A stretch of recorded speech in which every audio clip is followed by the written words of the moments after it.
The Lion, the Witch and the Wardrobe, Chapter 10, The Spell Begins to Break. Now we must go back to Mr. and Mrs. Beaver and the 3 other children. As soon as Mr. Beaver said, "There's no time to lose," everyone began bundling themselves into coats, except Mrs. Beaver, who started picking up sacks and laying them on the table and said, "Now, Mr. Beaver, just reach down that ham, and here's a packet of tea, and there's sugar and some matches, and if someone will get 2 or 3 loaves out of the crock over there in the corner." "What are you doing, Mrs. Beaver?" exclaimed Susan. "Packing a load for each of us, dearie," said Mrs. Beaver very coolly. "You didn't think we set out on a journey with nothing to eat, did you?" "But we haven't time," said Susan, buttoning the collar of her coat. "She may be here in any minute." "That's what I say," chimed in Mr. Beaver. "Get along with you all," said his wife. "Think it over, Mr. Beaver. She can't be here for a quarter of an hour at least." "But don't we want as big a start as we can possibly get," said Peter, "if we're to reach the stone table before her?" "You've got to remember that, Mrs. Beaver," said Susan. "As soon as she's looked in here and finds we're all going, she'll be off at top speed." "That she will," said Mrs. Beaver, "but we can't get there before her, whatever we do, for she'll be on a sledge and we'll be walking." "Then have we no hope?" said Susan. "Now don't you go fussing, there's a dear," said Mrs. Beaver, "but just get half a dozen clean handkerchiefs out of that drawer. Of course we've got hope. We can't get there before her, but we can keep under cover and go by ways she won't expect, and perhaps we'll get through." "That's true enough, Mrs. Beaver," said her husband, "but it's time we were getting out of this." "And don't you start fussing either, Mr. Beaver," said his wife. "There, that's better. That's 4 loads, and the smallest for the smallest of us. That's you, my dear," she added, looking at Lucy. "Oh, please do come on," said Lucy. "Well, I'm nearly ready now," answered Mrs. Beaver at last, allowing her husband to help her into her snow boots. "I suppose the sewing machine's too heavy to bring?" "Yes, it is," said Mr. Beaver. "A great deal too heavy. And don't you think you'll be able to use it while we're on the run, I suppose?" "I can't abide the thought of that witch fiddling with it," said Mrs. Beaver, "and breaking it or stealing it as likely as not." "Oh, please do hurry," said the 3 children. And so at last they all got outside and Mr. Beaver locked the door. "It'll delay her a bit," he said, and they set off, all carrying their loads over their shoulders. The snow had stopped and the moon had come out when they began their journey. They went in single file, first Mr. Beaver, then Lucy, then Peter, then Susan, and Mrs. Beaver last of all. Mr. Beaver led them across the dam and onto the right bank of the river, and then along a very rough sort of path among the trees, right down by the river bank. The sides of the valley, shining in the moonlight, towered up far above them on either hand. "Best keep down here as much as possible," he said. "She'll have to keep to the top, for you couldn't bring a sledge down here." It would have been a pretty enough scene to look at through a window from a comfortable armchair, and even as things were, Lucy enjoyed it at first. But as they went on walking and walking and walking, and as the sack she was carrying felt heavier and heavier, she began to wonder how she was going to keep up at all. And she stopped looking at the dazzling brightness of the frozen river, with all of its waterfalls of ice, and at the whiteness and the masses of the treetops, and the great glaring moon, and the countless stars, and could only watch the little short legs of Mr. Beaver going pad, pad, pad, pad through the snow in front of her, as if they were never going to stop. Then the moon disappeared, and the snow began to fall once more, and at last Lucy was so tired that she was almost asleep and walking at the same time, when suddenly she found that Mr. Beaver had turned away from the river bank to the right and was leading them steeply uphill into the very thickest bushes. And then, as she became fully awake, she found that Mr. Beaver was just vanishing into a little hole in the bank, which had been almost hidden under the bushes until you were quite on top of it. In fact, by the time she realized what was happening, only his short, flat tail was showing. Lucy immediately stooped down and crawled in after him. Then she heard noises of scrambling and puffing and panting behind her, and in a moment all 5 of them were inside. "Wherever is this?" said Peter's voice, sounding tired and pale in the darkness. I hope you know what I mean by a voice sounding pale. "It's an old hiding place for beavers in bad times," said Mr. Beaver, "and a great secret. It's not much of a place, but we must get a few hours' sleep." "If you hadn't all have been in such of a plaguey fuss when we were starting, I'd have brought some pillows," said Mrs. Beaver. It wasn't nearly such a nice cave as Mr. Tumnus's, Lucy thought, just a hole in the ground, but dry and earthy. It was very small, so that when they all lay down, they were all a bundle of clothes together, and what with that and being warmed up by their long walk, they were really rather snug, if only the floor of the cave had been a little smoother. Then Mrs. Beaver handed round in the dark a little flask out of which everyone drank something. It made one cough and splutter and stung the throat, but it also made you feel deliciously warm after you swallowed it, and everyone went straight to sleep.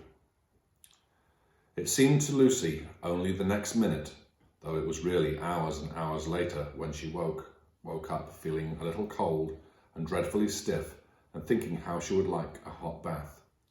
Then she felt a set of long whiskers tickling her cheek and saw the cold daylight coming in through the mouth of the cave.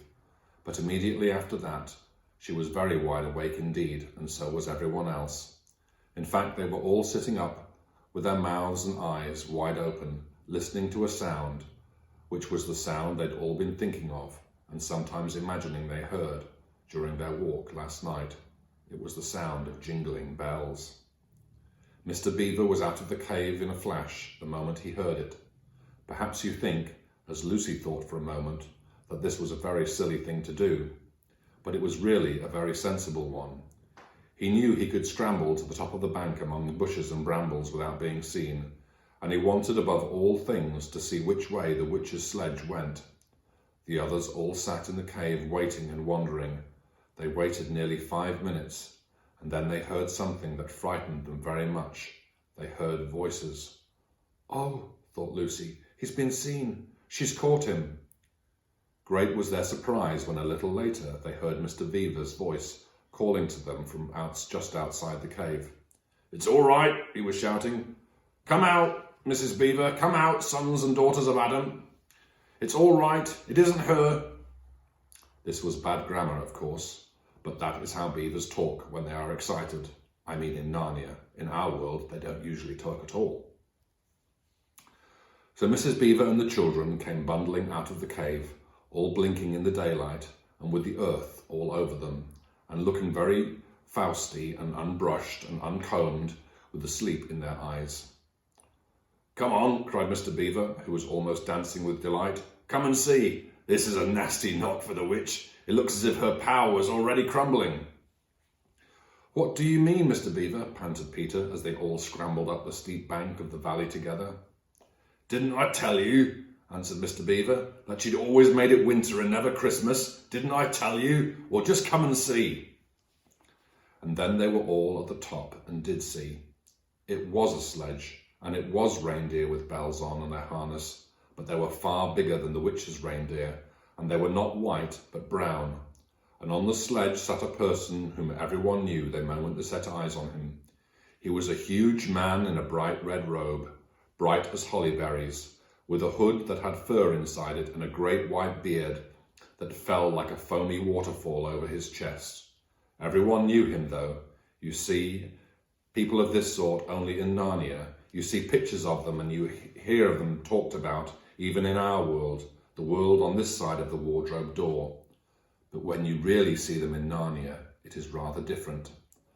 Some of the pictures of Father Christmas in our world make him look only funny and jolly. But now that the children actually stood looking at him, they didn't find it quite like that. He was so big and so glad and so real that they all became quite still. They felt very glad, but also very solemn. "I've come at last," said he. "She's kept me out for a long time, but I've got in at last. Aslan is on the move. The witch's magic is weakening." And Lucy felt running through her that deep shiver of gladness, which you only get if you are being solemn and still. "And now," said Father Christmas, "for your presents. There is a new and better sewing machine for you, Mrs. Beaver. I will drop it in your house as I pass." "If you please, sir," said Mrs. Beaver, making a curtsy. "It's locked up." "Locks and bolts make no difference to me," said Father Christmas. "And as for you, Mr. Beaver, when you get home, you will find your dam mended and finished and all the leaks stopped and a nice new sluice case fitted." Mr. Beaver was so pleased that he opened his mouth very wide and then found he couldn't say anything at all. "Peter, Adam's son," said Father Christmas. "Here, sir," said Peter. "These are your presents," was the answer, "and they are tools, not toys. The time to use them is perhaps near at hand. Bear them well." With these words he handed to Peter a shield and a sword. The shield was the colour of silver, and across it there was ramped a red lion, as bright as a ripe strawberry at the moment when you pick it. The hilt of the sword was of gold, and it had a sheath and a sword belt and everything it needed, and was just the right size and weight for Peter to use. Peter was silent and solemn as he received these gifts, for he felt they were very serious kind of present. "Susan, Eve's daughter," said Father Christmas, "these are for you." And he handed over to her a bow and a quiver full of arrows and a little ivory horn. "You must use the bow only at great need," said he, "for I do not mean for you to fight in the battle. It does not easily miss, and when you put this horn to your lips and blow it, then wherever you are, I think help of some kind will come to you." Last of all he said, "Lucy, Eve's daughter," and Lucy came forward. He gave her a little bottle of what looked like glass, but people said afterwards that it was made of diamond, and a small dagger.